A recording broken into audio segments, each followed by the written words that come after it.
Man, can we give this amazing pastor, woman of God, Pastor Najuma Smith, can we stand on our feet and just give her the respect and honor that is due to her?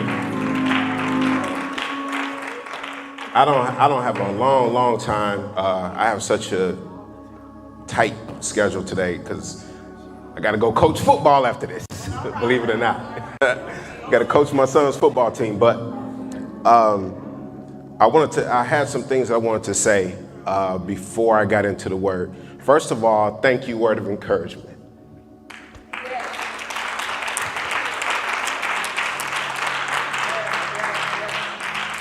Thank you for just allowing for me to serve in the capacity that I have served here. And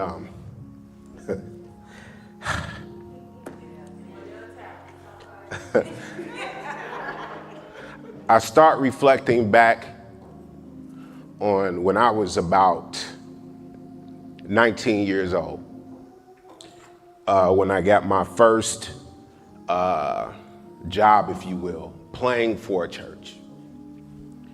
And I remember walking into that church proudly, playing a little Casio keyboard about this size. The church was in a barn. Yeah, the church was like, hey, in the middle of the barn. It was in a barn. And I remember being 19, that church paid me $25 a week to play keys. And I was like, I felt like this was it. It was the most amazing feeling. And coming into Word of Encouragement Church, and I'll say this being a place where I will officially retire that post of being a Sunday morning musician, something I've served well for over the past 20 some odd years as a minister of music, as a music director, as a keyboardist, as a person who's been on a team, training choirs, training praise and worship teams.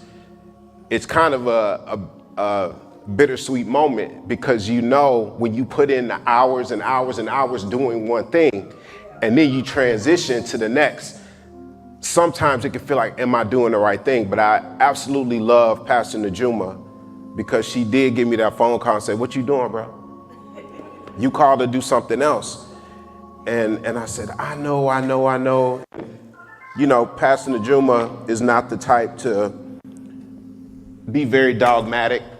She likes to ask questions to get an understanding, but the way that she asks questions is it gets the best out of you.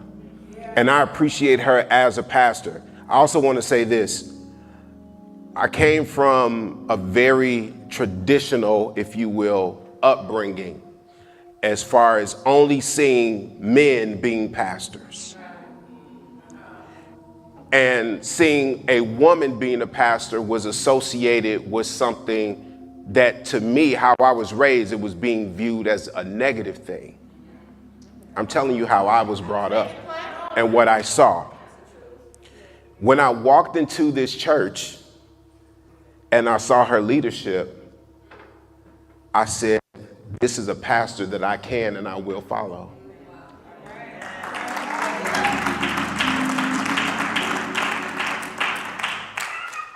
Not just because she's a woman, not just because she's a strong black woman, but because she is a leader personified. You all have a strong leader, how she allows people. I'll say, man, you sure got a lot of grace for some stuff. I'm like, man, how do you? She's like, I just have the grace for it. So I appreciate the grace that you show to your church, to your members, to your people. So I appreciate you and I honor you for that. Worship team, Tim, I've known Tim for almost 20 years. I appreciate you and the gift that you share. All the other singers, I appreciate you all. Thank you all for sharing your gifts. I didn't get a chance to shout out Anton before he left, but Anton is the reason why I'm actually here at Word of Encouragement Church. But I love Anton, so I appreciate you. He'll probably see this on a replay. But I'm going to get into the word. Somebody say it's tunnel vision season. I want you to say it loud. Say, it's tunnel vision season. All right. But I started thinking about something that I saw years ago, and it kind of triggered my memory as I started watching this documentary of the Los Angeles Lakers on Hulu called Legacy. An amazing documentary. I did not grow up a Lakers fan because I did not grow up in Los Angeles. I grew up a Chicago Bulls fan first and foremost. MJ, the GOAT, you know. But secondly, I grew up an NBA fan. I remember early on, my mother bought me a book chronicling the beginning of the NBA from its inception. And I was about 9 or 10 years old. And I began to start reading the history of all the teams from when they first came to the league. And I saw that the Lakers were founded in Minneapolis. That's how they became the Lakers, because the lakes in Minnesota. Then they transitioned to Los Angeles. And so when I started understanding what the Lakers actually meant, their legacy was all about winning. And so watching this documentary, getting a chance to see another amazing woman in business and leadership, Jeannie Buss, because she's the bomb. Jeannie Buss was talking about carrying on her father's legacy. And they got to the point in time when they drafted Kobe. And I remember I was in high school, so Kobe's probably like a year older than I was. So of course, Kobe was dating Brandy and he was popular, and you know, but we saw Kobe as peers. So all the time when I was growing up an NBA fan, I was not a Kobe fan because I was like, this dude is my age, he in the NBA, he dating Brandy. So a little bit of hateration going on because this guy's balling out doing his thing. But since his passing, it's been challenging for me to watch anything that is very in depth about Kobe. I'm just being real. It's too triggering of 2020 and all the massive loss that we underwent. But I started thinking about something. Somewhere around that 2009 season, there was a game that the Lakers were playing in prime time on ESPN on a Friday evening, and they went to a timeout. And there must have been, there's always stars in the Staples Center, Jack and Jay-Z, Beyonce, they're all front row. This particular game, the movie Grown Ups was about to come out. So Adam Sandler and the whole cast of Grown Ups was right by the Lakers bench. And Kobe is sitting down like by the bench with a scorer's table, and Chris Rock, the camera panned to Chris Rock, and he's having a full-on conversation with somebody. And it's like, who is Chris Rock talking to? And it panned to Kobe. Chris Rock is talking, and Kobe's face is locked in on the court. His face said, tunnel vision. I don't hear a word you're saying. I don't hear the fans. I don't even hear my coaches. I'm focused on one thing. And I want us to understand something, that right now we are in tunnel vision season. Tunnel vision season. I appreciate Pastor Najuma for the phone calls that she's given to me, the times we've gone to lunch, and the times that we talk back and forth, we text, and getting to this point of making a decision like, hey, it's time to step away and step into this next, because it's tunnel vision season. I want everyone walking away thinking about tunnel vision season.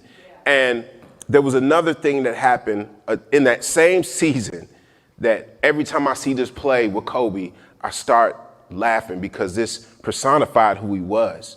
There was a play with him and Matt Barnes, when Matt Barnes was playing for Orlando, and they got into a little skirmish on the court. And Matt Barnes took the ball. He was out of bounds, about to inbounds the ball. And he faked as if he was going to throw the ball and hit Kobe in the head. And this is what Kobe did. You gonna hit me in the head with the ball? Really? He was locked in. The distractions are going to come during tunnel vision. I want to go to a story in the book of 1 Samuel, the 17th chapter, and talk about probably the single greatest person besides Jesus in the Bible who had tunnel vision for this one area, this man named King David. But before he had to get this tunnel vision, there was a big foe, a big bully, a big behemoth of a man. I'm sorry, I did not give honor to my wife. I'm sorry, my wife and my children. She's like, it's okay. I'm sorry, babe, I love you. Listen, my children, Brooke and Jonah, I'm in tunnel vision. I'm in tunnel vision. But there was this giant of a behemoth of a man named Goliath. I'm going to read from the book of 1 Samuel, the 17th chapter, verses 4-9. A champion named Goliath, who was from Gath, came out of the Philistine camp. His height was 6 cubits and a span. I don't even know how big that is. It sounds big.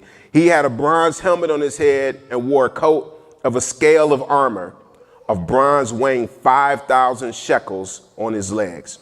He wore bronze greaves and a bronze javelin was slung on his back. His spear shaft was like a weaver's rod and his iron point weighed 600 shekels. His shield bearer went ahead of him.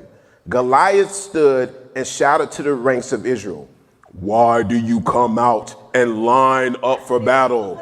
Am I not a Philistine?" I'm trying to get my voiceover work. "And are you not to fight and kill me?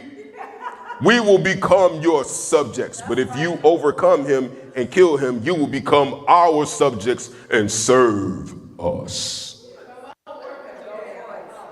So here comes Goliath in all of his size, his strength.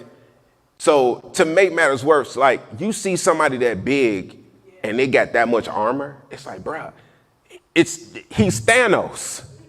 Y'all watch Avengers.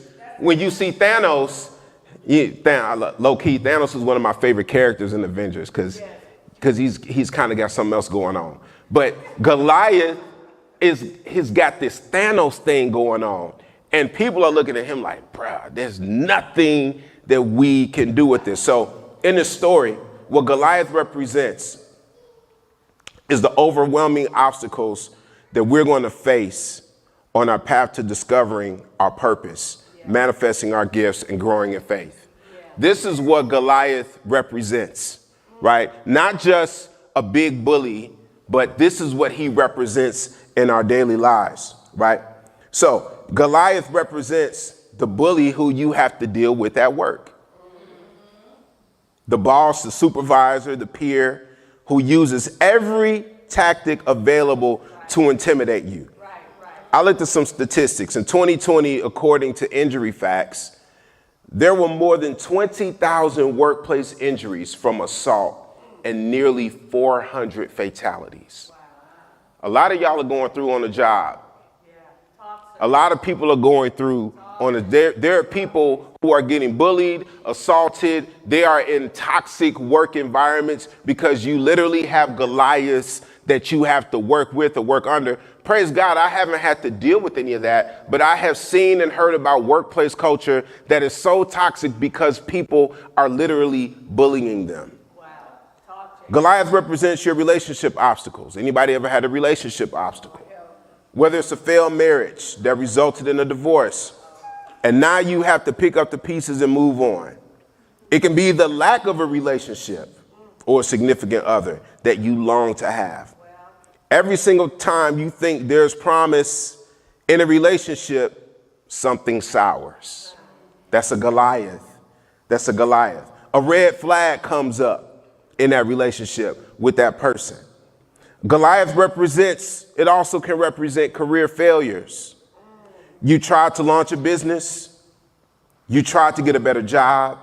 You had a great job and got laid off. You got fired. Fill in the blank for yourself. We're all currently dealing with or have dealt with a Goliath, a medical condition, a medical Goliath, a spiritual condition, a spiritual Goliath, a mental condition, a mental Goliath, a physical Goliath. These are problems, issues, encounters that are big, scary, intentional, and downright demotivating. Think about how the children of Judah, when they saw this huge giant, how demotivated they would be just to walk out the house, right? I hear a lot of people get demotivated when they think about the housing market in Los Angeles. The housing market is a Goliath here. It is a Goliath. It's big, it's scary, it's daunting, and you feel as if I can never conquer this mountain. So what do we do with Goliath? The unfortunate thing about it, this is the unfortunate thing. This is the bad news first. I'll give you the bad news first. The unfortunate thing about it is that a high percentage of people succumb to their personal Goliaths. I'll let that pause right there. That means a lot of us give up. You have in your mind early on, I want to be a doctor when I get older. And then the path to becoming that, you start hitting Goliaths, and then you start to curtail what it is that you think that you want to start doing what you can get.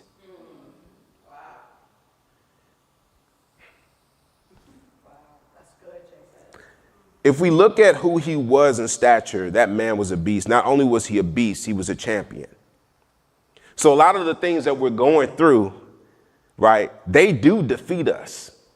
There are some championship level Goliaths. we think about Kobe. You think about Kobe. Kobe's Goliath was, I want to win rings. And who were the Goliaths in his way?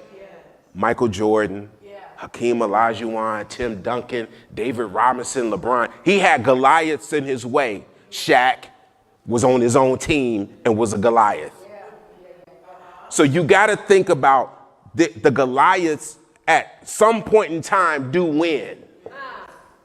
The weapons that formed that actually prospered, that actually did win, that do win occasionally from time to time. But I came to give you a word of encouragement today. That's why I love this church. You can't leave this church sad because of the name of the church. I love what you named. That's a great name. It doesn't have to end with a loss. It does not have to end with a loss. So I want to talk a little bit about this hero, and I'm going to wrap it up in a few minutes. The hero of this story is a man named David. Now, here's the thing that kind of annoys me a little bit sometimes. My wife and I have talked about this from time to time when preachers talk about David a lot of times, and they try to make David so relatable to everyday people. David was not a relatable everyday guy, and neither was Kobe. For every Kobe, you got Kwame Brown. Who's Kwame Brown? Exactly. And I hope he sees this. He'll talk about me on this little show. But the thing that I love about David is that David is such an inspirational figure in the Bible for us to look to pull out so many strong principles. Not for us to be David, because none of us can actually be David. We just ain't got it like that. And it's all good. But there are things that we can pull out of David. All right. So David was a one of one. He wasn't ordinary. Let's go down the list of what David was. David was an artist. He was an artist, right? He was a shepherd. A shepherd. Yeah, see, get it? He was a cook. He was a fighter. Most of all, what I love about David, this is what we can all pull from David. He was a leader of leaders. But the people around him didn't really realize that's what he was, right? So everybody's not going to be a king. Everybody's not going to be on top of the mountain. But here's some things I want us to pull out of David. I want us to turn to our Bibles. We are still in the book of 1 Samuel, the 17th chapter. And I'm going to start with the 25th. I'm going to go through verses 25 through 26. Now the Israelites, sing it, boy. Now the Israelites have been saying, do you see how this man keeps coming out? He keeps coming out to defy Israel. The king will give great wealth to the man who kills him. He will also give him his daughter in marriage and will exempt his family from taxes. David asked the men standing near him, say what? Wait, what? What you gonna do for the man who killed the Philistine and removes this disgrace from Israel? Who was this uncircumcised Philistine that he should defy the armies of the living God? David leaned into what was going on. He didn't back away. The Bible talks about how when Goliath came out, the people were scattered. And this is what David did. David leaned into the problem. If you want a good leader, they've got to lean into problems. You don't want passive leaders who go, I don't know, I'll let them work that out by themselves. We'll see. No, as a leader, the leader should be leading. Hey, what's going on over there? Hey, what y'all talking about? Hey, you come here, let's figure out what the truth is. You saying this, you saying that. Okay, now as the leader, we're going to figure out how to get to the solution. David leaned into it. I want to give you guys 5 main points of how you're going to get to your tunnel vision season, how you're going to get through it. Because once David saw what was happening to his people, he made a decision. It was a split-second decision to be a leader. It was a split-second decision to get into action. A couple weeks ago, before I get into my 5 points, a couple weeks ago, my wife and my kids and we went out to eat, and we were sitting down having a good time eating dinner, and all of a sudden it was 3 young kids who snatched 2 purses from the table next to us, and they was on scooters. They snatched the purses and ran. Wow. And I'm eating my dinner, and all I heard was the lady say, "They got my purse." Next thing I know, I'm running a 4.3 40-yard dash to chase these kids. I left. But leaders don't shy away. Leaders lean into the issue. Now, when I caught the young people who did it, I saw how young they were, and I stayed with them. I said, look, you can't be doing that, because leaders have to lean into it. So the first main point I want to talk about is set the goal. Yeah.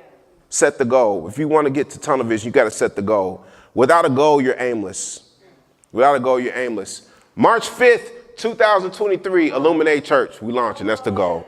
Gotta set the goal. Without a goal, you're aimless. So here's what the goal was. Kill Goliath. That's the goal. The king put it out there. Hey, kill this dude. We can't function. We can't do our daily activities. We can't go outside. We can't do our regular business because this big behemoth is out here. Yeah. That's the first goal. That's the first thing to do. You've got to set the goal. Wow. In this tunnel vision season, you got to set a goal. I don't care what the goal is. You want to launch your business? Let that be the goal. You want to make $1 million? Let that be the goal. You want to get married? Let that be the goal. I don't care what your goal is. I'm not here to judge your goals. It really doesn't matter what your goal is, because I'm looking at probably about 40 people in this room. It's 40 different goals in this room. Set the goal. Set it and lock it in. Second goal, I like to call it with them. What's in it for me? See, a lot of people ain't going to talk about that. That's got to be a part of your tunnel vision season. What's in it for me? Right? So David leaned into when the king said, because David said, well, what's going to be done for the man who kills a Philistine? Well, great wealth and no taxes. Count me in, Doc. I'll die for that. I'm going to die trying. What 50 say? Get rich or die trying. David was the first person to put that into action. 50 Cent stole that from David. I'm going to get rich or die trying.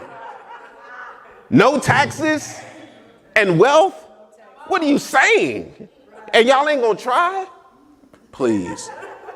The what's in it for me? What's the prize when I get the goal? The goal is one thing, but the attachments, the benefits that come with the goal, the spoils, the prizes are necessary. Look, this is the last thing I put for that point. You have to know what's in it for you to know if this goal is actually worth going for. Stop setting low-level goals that you can reach right here. Like the goal to, this ain't nothing. This ain't, like a lot of us have a vision that is so small and so tiny. We have these little low-level goals and we're not stretching ourselves. You have to stretch yourself to figure out what's going to be in it for you and see what's in it for you. If it's big enough, it's going to leave a legacy, a lasting legacy for your family. I know what's in it for me with Illuminate Church. If this church, when this church gets to the level that's in my vision, the whole city of Los Angeles and the world will be impacted. I know what's in it for me. I know what's in it for me. Number 3, you're going to have major doubters. Major doubters. Major doubters. David's brothers didn't like him. Just keep it a buck. His own brother said, you conceited. What's something that they call Kobe? He's so arrogant. Oh, Kobe's arrogant. Tunnel vision. The people with tunnel vision are going to be called arrogant. They're going to be called cocky. They're going to be called conceited. They're going to be called full of themselves. Well, who else should you be full of? Come on, Jason. I don't want to be full of you. That's actually a good point. Give me the Holy Spirit and give me, and I'm good. I don't need to be full of somebody else. I like that. Please. Who else should, I'm just saying, you're so conceited. Wow. It actually takes more arrogance to call a person arrogant. Because your high-mindedness is speaking something that you actually feel that you're better. Talk, teach, Jason. Teach. Whew.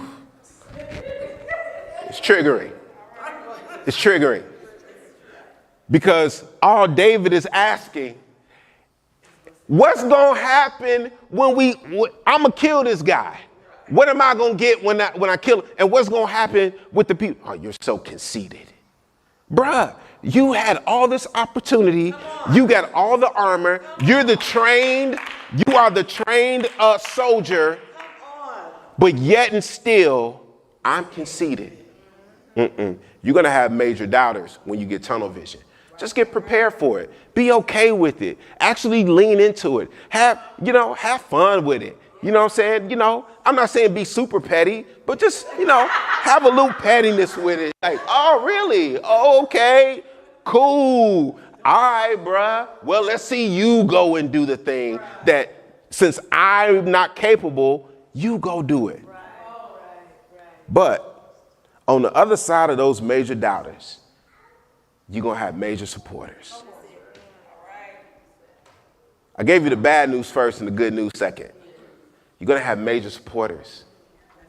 Look, I'm appreciative of the people who came out here today. Kirk and Janine, Sunshine, thank you. Thank you for coming out. I appreciate the people who are supporting, who said, I'm going to be on your launch team. I'm going to be with you. I'm going to be with you through the lean days. I'm going to be with you when it's small. I'm going to be with you as it grows. And no matter how big it gets, I'm going to be there with you. You're going to have supporters.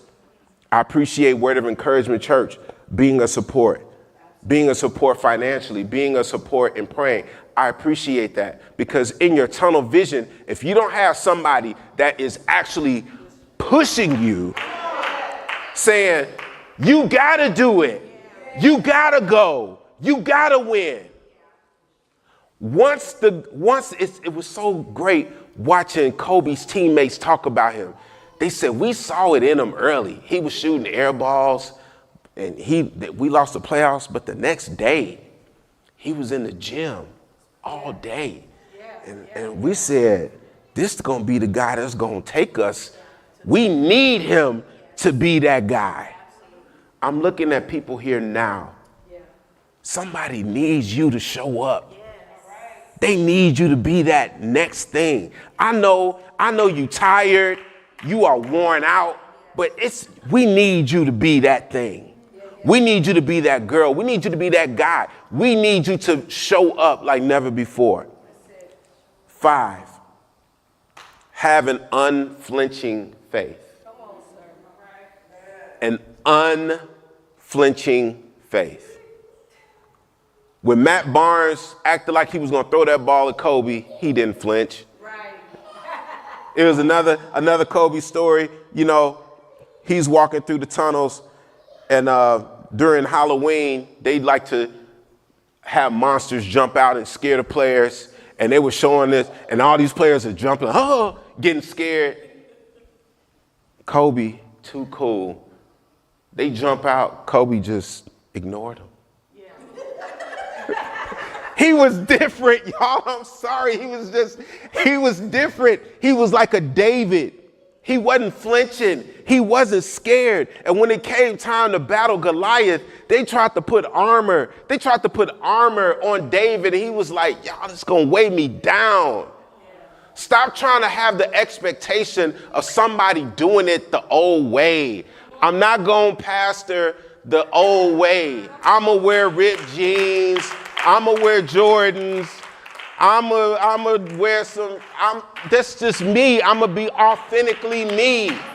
And I'm glad that I met Pastor Najuma, because she's authentically her. Thank you for helping to release that in me. Things are going to be done in an authentic way. I appreciate authenticity. I appreciate Reverend Delara and how authentic she is. And I love how she's raising her son, Pharaoh. I love the authenticity of this church, because the next level of leadership is going to have to take authenticity. It's going to have to take encouragement. It's going to take boldness. It's going to take an unflinching faith to take some stones and knock the giant down. Every bully has a weakness. Don't ever forget that. Every giant has a weakness. Every Goliath has a weakness. With all the armor that Goliath had on, this was not covered. Come on. Come on. Come on, Jason. The strategy of understanding, where's the weakness of the Goliath? Where's the weakness of the giant that's in front of me?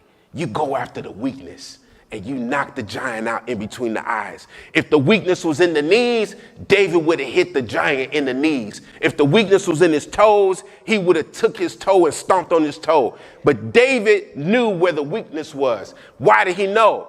I was in the wilderness. I killed a bear and I killed a lion. I don't have time to worry about a giant, because a bear and a lion is more vicious than this thing in front of me. So once I figured out how to kill a bear and a lion, there's nothing you can tell me. The preparation that you've had in your past is going to help propel you to your next. Let's stand on our feet. Let's stand on our feet. Let's stand on our feet. Tunnel vision season. It's TunnelVision season. Every single artist in here. I'm gonna speak to my artists, singers, musicians. Think about the business that you're in. Don't make music aimlessly anymore. Whatever you record, put it out. Share it with the world. Don't do anything aimlessly anymore. Set a goal. You're too gifted. You're too talented. You've got too much in you. Set a goal. Grow higher. The industry wants to keep you here. Not just the industry, your peers actually ain't pushing you